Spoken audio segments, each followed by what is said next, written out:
讲到棒球，也有人叫野球，是台湾真有代表性的运动。在今年桃园电影节特别安排一黑野球这个主题，用3出电影看台湾无同时期的野球发展，嘛有讨论到运动边缘、追求野球梦的外国电影。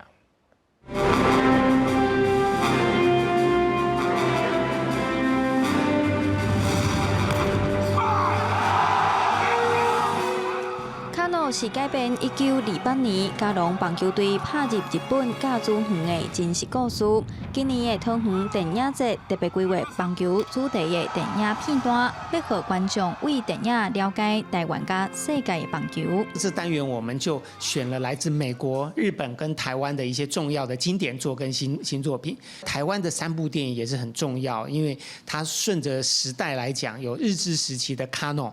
然后有这个国民政府来台湾之后的这个红叶传奇，他讲红叶少邦当初怎么打出一片天，以及最新的那一年就是讲桃园平镇高中现在在怎么做训练。好，我觉得可以从棒球中间看到台湾的历史跟社会的演变。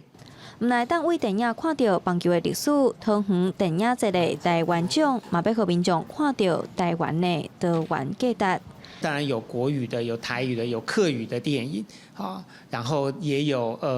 就是这种也有一些非常实验性的，我觉得是一个百花齐放，看到台湾多元价值的一个奖项。有超过70几出的电影伫影展播送，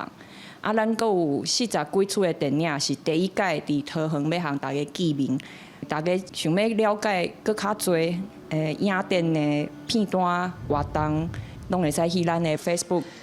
来参考一下。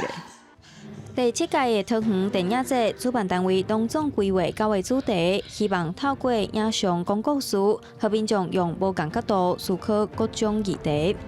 记者杨淑晴、谢桂林台北报道。